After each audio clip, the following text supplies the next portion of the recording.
যদি কেউ অতিরিক্ত মানে অনেক লম্বা সময় ধরে পিল খায়, যেটা কন্ট্রাসেপটিভ পিল বলছি, মোর দ্যান 5 ইয়ার্সের মতো, তাহলে কিন্তু তাদের একটা রিস্ক ফ্যাক্টর বেড়ে যায়। মেয়েদের ক্ষেত্রে ব্রেস্ট ক্যান্সারটা বেশি হচ্ছে, এটার আধিক্য এখন অনেক বেশি।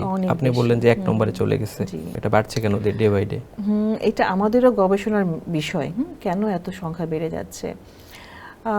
যদিও আমরা এক্স্যাক্টলি অ্যাকুরেটলি বলতে পারবো না যে ব্রেস্ট ক্যান্সারের কারণটা কি, তবে কিছু রিস্ক ফ্যাক্টর আছে।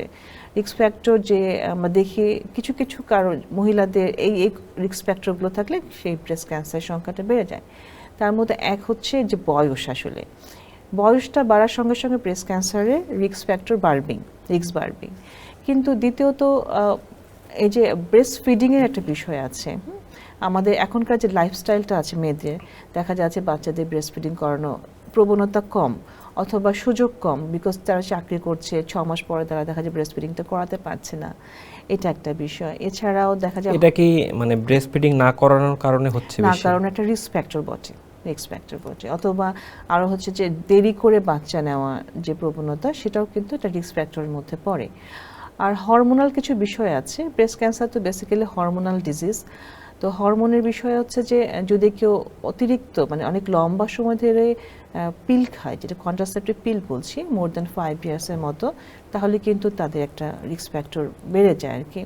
এছাড়া মহিলা যারা পোস্ট মেনোপোজাল, অর্থাৎ 50-এর পর যাদের মাসিক বন্ধ হয়ে যায়, তখন অনেক ধরনের সিমটম দেখা যায়। মাসিক বন্ধ হয়ে গেলে হট ফ্ল্যাশ হয়, তো ওর কারণে অনেক সময় দেখা যায় যে হরমোন রিপ্লেসমেন্ট থেরাপি দেওয়া হয়, সেটাও কিন্তু আমাদের রিস্ক ফ্যাক্টর একটা বড় কারণ।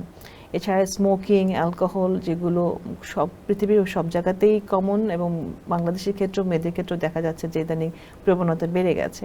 এগুলো সব কিছু মিলেই কিন্তু ব্রেস্ট ক্যান্সার রিস্ক আসলে গ্র্যাজুয়ালি বেড়েই যাচ্ছে। তার থেকে আরেকটা ইম্পর্টেন্ট হচ্ছে স্থূলতা, অর্থাৎ ওজন বেশি। আমাদের খাদ্যাভ্যাসের এমন একটা অবস্থা হয়ে গেছে এখন যে আমাদের রেড মিটগুলো আমরা বেশি খাচ্ছি, জাঙ্ক ফুড, বাইরের খাবারগুলো বেশি খাচ্ছি, মানে লাইফস্টাইল পুরোটাই আলাদা, একদমই আগের থেকে চেঞ্জ হয়ে গেছে।